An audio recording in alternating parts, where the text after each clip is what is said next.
होगी। G20 के लिए भारतीय वायुसेना ने अपने फाइटर जेट्स, रडार, जमीन से हवा में मार करने वाली मिसाइलों के साथ कुछ ऐसी सुरक्षा की व्यवस्था की है, एक ऐसा चक्रव्यूह तैयार किया है जो किसी भी चुनौती का मुकाबला करने में सक्षम होगा। जिस विमान से डरते हैं चीन और पाकिस्तान, उसके जिम्मे होगी G20 की सिक्योरिटी। अमेरिकी राष्ट्रपति सहित G20 में दुनिया के बड़े बड़े देशों के राष्ट्राध्यक्ष आएंगे और उनकी सुरक्षा के लिए भारतीय वायुसेना आसमान में रडार तैनात करेगी। रडार, मिसाइल, फाइटर जेट्स और एंटी ड्रोन सिस्टमों के जरिए सुरक्षा चक्र को इतना अभेद्य बनाया गया है कि आसमान में होने वाली कोई हरकत नजरों से नहीं चूक सकती। दिल्ली में ऐसी सुरक्षा व्यवस्था शायद पहली बार देखी जा रही है।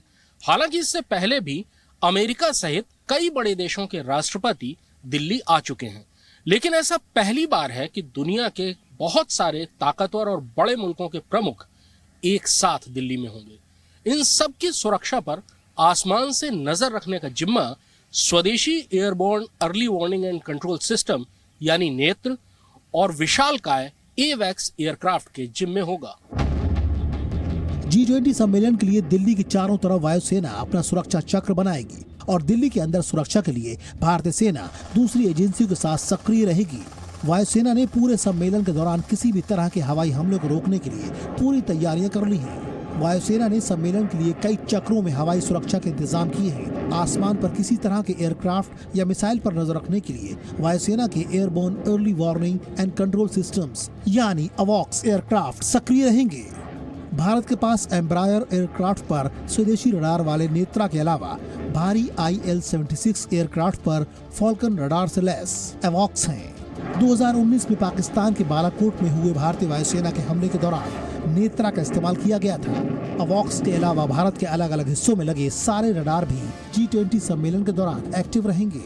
इनके जरिए सैकड़ों किलोमीटर दूर से मौजूद हर एयरक्राफ्ट पर नजर रखी जाएगी। दिल्ली के आसपास मौजूदा वायुसेना के सभी एयरबेस इस दौरान 24 घंटे अलर्ट रहेंगे। इन एयरबेसों पर तैनात रफाल, सुखोई, MiG-21 और मिराज 2000 जैसे फाइटर जेट्स स्टैंड बाय पर रहेंगे। सम्मेलन के दौरान कुछ फाइटर जेट्स आसमान में भी रहेंगे ताकि हवाई सुरक्षा पूरी तौर पर अभेद्य रहे। अगर आसमान में मौजूद किसी भी एयरक्राफ्ट पर शक हुआ तो ये फाइटर जेट्स मिनटों में उसकी जांच करेंगे और जरूरत हुई तो एक्शन भी लेंगे। पूरी सुरक्षा व्यवस्था का केंद्र ऑपरेशनल डायरेक्शन सेंटर होगा, जो किसी भी आपात स्थिति में कार्रवाई करने का फैसला लेगा। ये सेंटर नागरिक विमानन मंत्रालय और इंदिरा गांधी इंटरनेशनल एयरपोर्ट से लगातार संपर्क में रहेगा। दिल्ली आने वाले विदेशी मेहमानों के एयरक्राफ्ट की सुरक्षित उड़ान के लिए ये तीनों ही मिलकर काम करेंगे। दिल्ली के 50 किलोमीटर के दायरे में जमीन से आसमान में मार करने वाली MRSAM और आकाश मिसाइल सिस्टम तैनात रहेंगी। MRSAM को 2021 में वायुसेना में शामिल किया गया है और इस 70 किलोमीटर की रेंज में किसी भी एयरक्राफ्ट, मिसाइल या ड्रोन को तबाह कर सकता है। इसके अलावा ड्रोन के हमले को रोकने के लिए वायुसेना और सेना के एंटी ड्रोन सिस्टम भी G20 समिट के दौरान सक्रिय रहेंगे। सेना के कमांडोज भी दूसरी एजेंसियों के साथ सुरक्षा देने के लिए दिल्ली में तैनात रहेंगे। सेना की एंटी सैबोटाज टीमें दिल्ली में कई जगहों पर होंगी, जिनके साथ विस्फोटक पहचानने के लिए प्रशिक्षित कुत्ते होंगे। सेना का बम निरोधक दस्ता भी दिल्ली में मुख्य जगहों पर तैनात रहेगा। इसके अलावा सेना सुरक्षा देने में लगी दूसरी एजेंसियों को मदद भी करेगी। सेना को 1000 गाड़ियों के लिए पार्किंग की जगह बनाने का जिम्मा भी दिया गया है। सेना की मेडिकल टीमें भी स्टैंड बाय पर रहेंगी। कृष्ण मोहन मिश्रा, जी मीडिया, दिल्ली। जी न्यूज़।